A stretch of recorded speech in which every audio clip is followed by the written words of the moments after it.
Bonjour, Philippe du blog Piloter TPE. Aujourd'hui, nous allons revenir sur l'essentiel, se recentrer et agir. Donc, je voudrais partager avec vous quelques bonnes pratiques que je mets en œuvre depuis plus de 20 ans avec mes clients, pour moi-même, dans mes sociétés et avec pas mal de réussite. D'abord, choisissez des objectifs qui soient à votre portée. On dit toujours, oui, il faut viser la Lune, etc. Ok. Mais il y en a beaucoup qui sont quand même cassés la figure en allant sur la Lune, d'accord. Donc, mettons une étape intermédiaire, d'accord.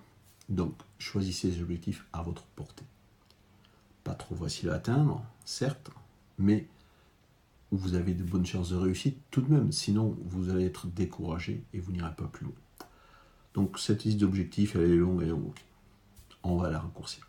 Passer sur un système objectif unique. C'est-à-dire un objectif majeur, évidemment, sur une durée de 6 à 12 mois.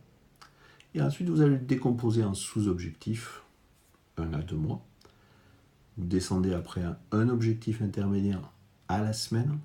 Et puis, chaque jour, 1 à 3 actions qui vont servir cet objectif intermédiaire.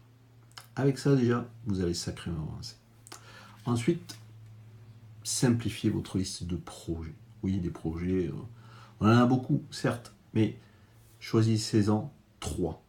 3 parmi les plus importants pour vous, ceux qui comptent aussi bien dans votre vie professionnelle que personnelle. Parce qu'il ne faut pas l'oublier, d'accord. L'homme est indivisible. On nous parle toujours de rendre les choses étanches, ça c'est dans les bouquins. Mais dans la vraie vie, ici, il y a tout qui se mélange, d'accord. Donc, 3 objectifs très importants pour vous, aussi bien pro que perso. Les deux.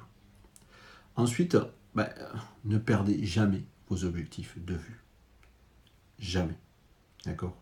Vous pouvez faire des chemins de traverse parce que c'est nécessaire, mais sachez toujours où vous allez.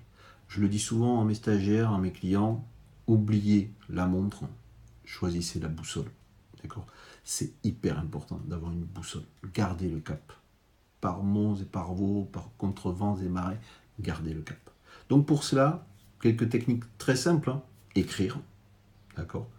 Relire souvent, visualiser les résultats. Où est-ce que vous êtes quand vous aurez atteint votre objectif, d'accord. Qu'est-ce que vous avez, quel est le chemin parcouru. Et puis, notez les tâches les plus importantes à réaliser chaque jour, d'accord. On redescend la journée et faites un bilan régulier. Moi, souvent, je propose de faire un bilan à la semaine de façon à pouvoir faire en sorte de savoir si vous êtes toujours dans la bonne direction. Alors, vous allez me dire, oui, mais moi je ne gère pas mes projets parce que je suis salarié, je suis manager, et puis les projets, on me les impose. Malgré tout, vous pouvez faire avancer. Ça passe par des discussions, ça passe par intégrer que ce projet devient le vôtre et le mener de la même façon. Et puis, peut-être que si vous n'êtes pas à votre place, c'est le moment d'en changer aussi. La vie passe très vite. Choisissez ce que vous voulez en faire. Je vous le dis souvent, le temps s'écoule inéluctablement. Qu'est-ce que vous voulez faire avec les 24 heures qui sont devant vous?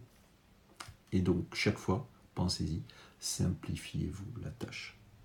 Abandonnez ce qui demande des jours, des heures à expliquer. Simplifiez. Si c'est pas simple, ça ne marchera pas. D'accord. Quand c'est simple, c'est facile à faire et ça dure. Donc tout ça, je l'utilise régulièrement dans mes ateliers. J'organise des ateliers sur ma méthode d'organisation qui s'appelle OSER, pour organiser, simplifier, externaliser. Et le R, il est au carré, parce que c'est réaliser, c'est souvent là que ça coince, pour respirer. Ce qui est important, c'est ce qu'on fait avec le temps qu'on a gagné. Donc, vous pouvez vous inscrire sur la liste d'attente. J'organise des ateliers de 5 à 10 personnes régulièrement, un peu de partout en France. À très bientôt sur un prochain article du blog.